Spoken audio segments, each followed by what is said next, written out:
Letters from over yonder, letters from over yonder, letters from over yonder, from way over yonder. This is Will Callery, and this is Letters from Over Yonder.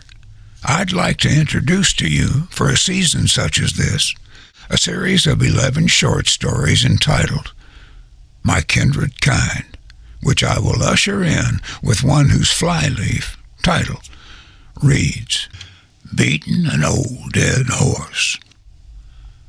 Rising this morning from a sound night's sleep, I found myself on a fine steed in the middle of nowhere, miles and miles from my destination, miles and miles from a place of which I had only seen in my dreams.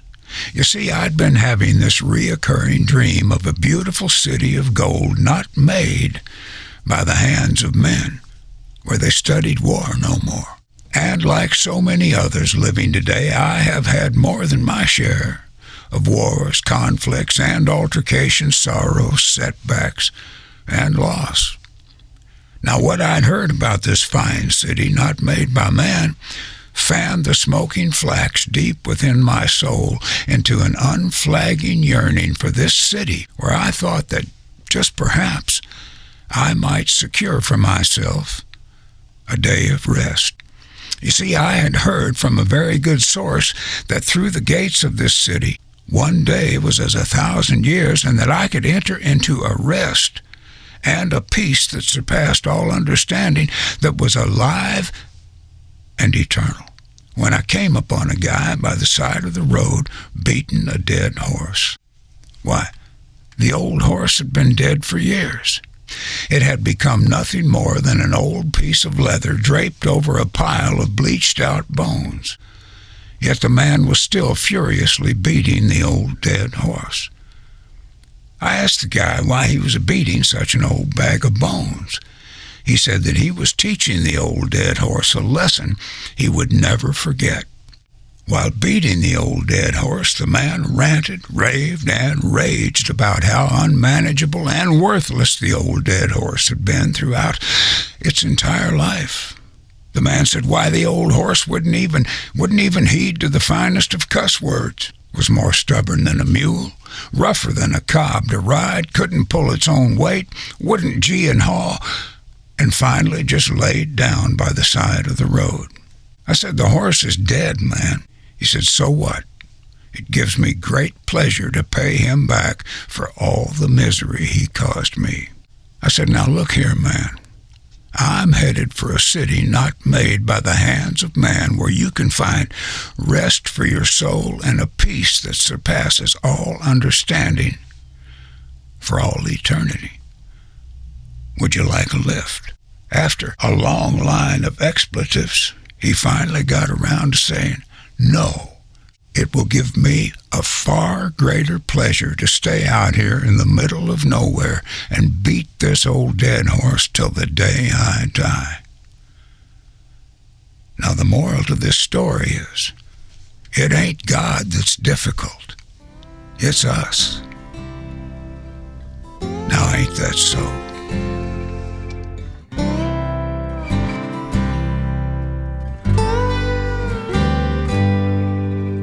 I have found the road to forgiveness. I have found my way back home. That river of darkness that left my heart broken has all dried up and gone. And the road to forgiveness is a road seldom traveled, where you are the only one.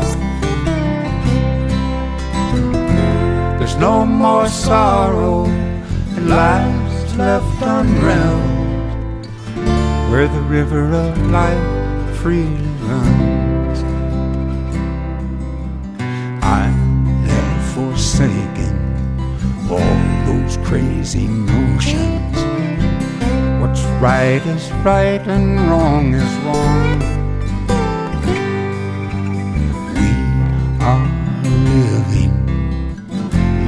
precious moments. Let's not waste a single one. And the road to forgiveness is a road you can travel, where you are the only one.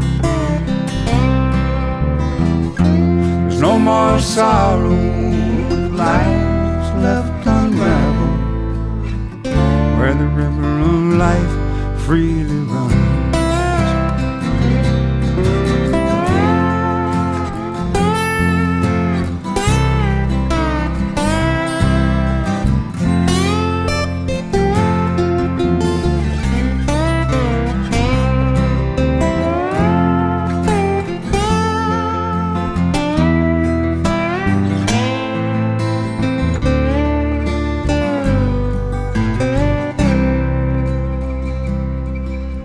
Seven dusty sisters dance before the Lord, and the road to forgiveness shines so bright.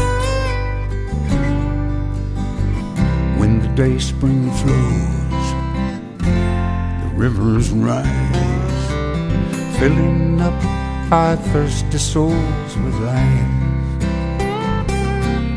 And the road to forgiveness is a road you can travel,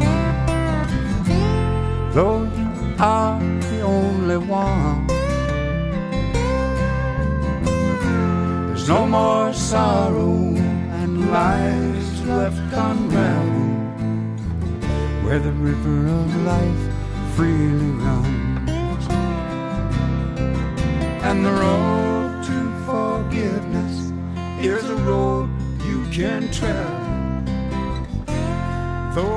This is Will Callery, inviting you to stay tuned for part 2 of this 11-piece anthology entitled My Kindred Kind. God bless you, one and all. Where the river of life freely runs.